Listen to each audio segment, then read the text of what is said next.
Reels बनाने वाली वह दुल्हन। रेशमा अभी अभी कॉलेज से आई थी, तभी उसकी माँ पुष्पा ने कहा, बेटी कैसा रहा तेरा पेपर, पास तो हो जाएगी ना। माँ, तुम्हारे कहने से मैं कॉलेज जा रही हूँ, यही काफी नहीं है? वहाँ मैं नकल कर रही हूँ, पास हो गई तो ठीक है, नहीं तो मुझे तो रील बनाने में मजा आता है।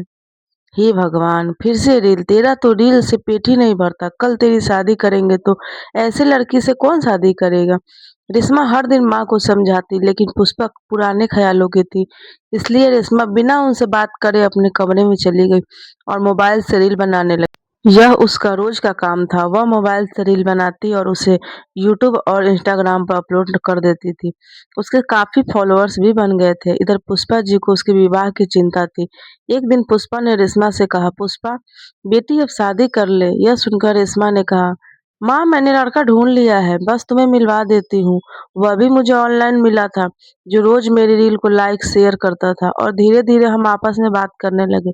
फिर वह मुझसे मिलने लगा। देखा रील का कमाल, तुम्हारी सारी टेंशन दूर कर दी पुष्पा। लेकिन उसके घर वाले को पता है तू रील बनाती है। माँ, उसके उसने बात कर ली होगी, हमें क्या। कुछ ही दिनों में रेशमा की शादी सुरेंद्र से हो जाती है। नई दूर ससुराल में जाते ही रेशमा का बहुत स्वागत हुआ। उसकी सास मालती अपनी बहू को बहुत लाड प्यार कर रही थी। सुरेंद्र उनका इकलौता बेटा था। रेशमा अपने कमरे में पहुंची। वह फटाफट फोन निकाल कर रील बनाने लगी। रील में उसने अपनी ससुराल के बारे में बताया। रात हो गई थी, तभी उसकी सास मालती जी उसके पास आई। बेटी अब तू आराम कर ले, कल सुबह जल्दी उठकर तैयार हो जाना, पड़ोस की औरतें मुंह दिखाई करने आएंगी। अगले दिन रेशमा बहुत जल्दी उठकर नहा धोकर तैयार हो जाती है। जब तक पड़ोस की औरतें के आने का समय होने वाला था, उसने छत पर जाकर 2 रील और बनाकर डाल दी।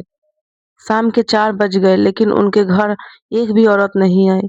तब मालती जी पड़ोस में गई।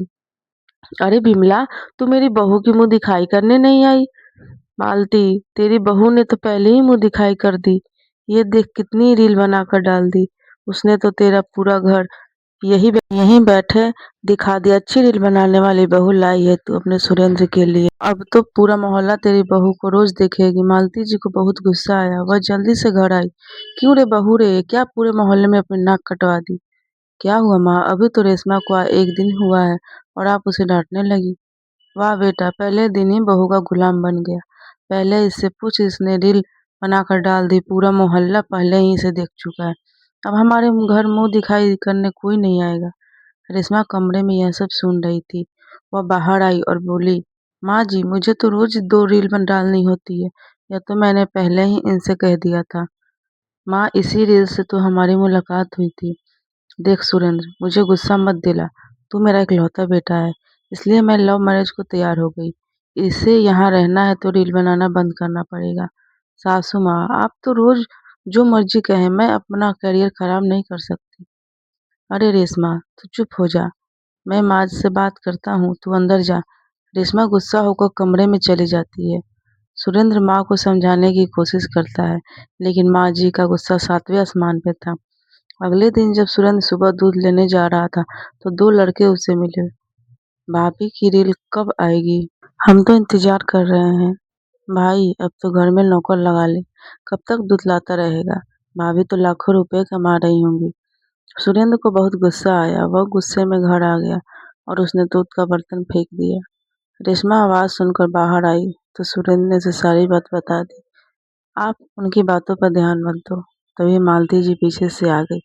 उन्होंने सारी बात सुन ली थी। मालती, हाँ बेटा, तू तो बस अपनी पत्नी की सुन। आज मंदिर गई थी, वहां भी बस रेशमा की ही चर्चा हो रही थी। हमें तो अब यह मोहल्ला छोड़ना ही पड़ेगा। रेशमा, माँ जी आपको कहीं जाने की जरूरत नहीं है। आप चिंता मत कीजिए, मैं सब संभाल लूंगी। मुझे कुछ दिन का समय दे दीजिए। अगले दिन से रेशमा घर का सारा काम करके रील बनाती। साथ ही वो कुछ देर के लिए बाहर चली जाती थी रील बनाने के लिए। मालती जी घर में बैठी थी। उन्होंने अब बाहर निकलना ही बंद कर दिया था। एक दिन कुछ औरतें उनके घर आ गई। उनमें बिमला भी थी। बहन, हमें माफ कर दे, हमने तेरी बहू को गलत समझा, उसका मजाक उड़ाया, लेकिन आज उसकी वजह से हमारा पूरा एरिया बहुत साफ हो गया। साफ पानी आने लगा और सारे गुंडे को पुलिस पकड़ ले गई। मालती, बहू, ओ बहू इधर आ, ये सब क्या कर दिया तूने? रेशमा, माँ जी जब घर में से बाहर रील बनाने जाती थी तो इस एरिया की जी समस्या होती थी। सफाई, गंदगी, एरिया का जो भी समस्या होती थी जैसे सफाई, गंदा पानी, गुंडागर्दी, इन सब पर रील बनाकर पोस्ट कर देती थी। बिमला, बहू हम सबने मन बना लिया है, अब तो इलेक्शन में तुझे ही टिकट दिलवाएंगे और वोट भी तुझे देंगे। मालती, बहू मुझे माफ कर दे, मैंने तुझे गलत समझा। रेशमा, माँ जी मैं तो आपका गुस्सा ठंडा होने का इंतजार कर रही थी। ये देखिए मैं आपके लिए क्या लाई हूँ। रेशमा एक डायमंड नेकलेस अपनी सास को देती है। मालती, बेटी ये क्या है, ये तो बहुत महंगा होगा। रेशमा, हाँ माँ जी 5 लाख का है, ये पैसे रील बनाकर ही कमाए हैं मैंने। बिमला, बेटी हमारी बहू को भी रील बनाना सिखा दे, घर का काम तो मैं कर ही लूंगी। यह सुनकर सब हंसने लगे। यह वीडियो आपको कैसी लगी? लाइक, कमेंट और शेयर जरूर करिएगा। धन्यवाद।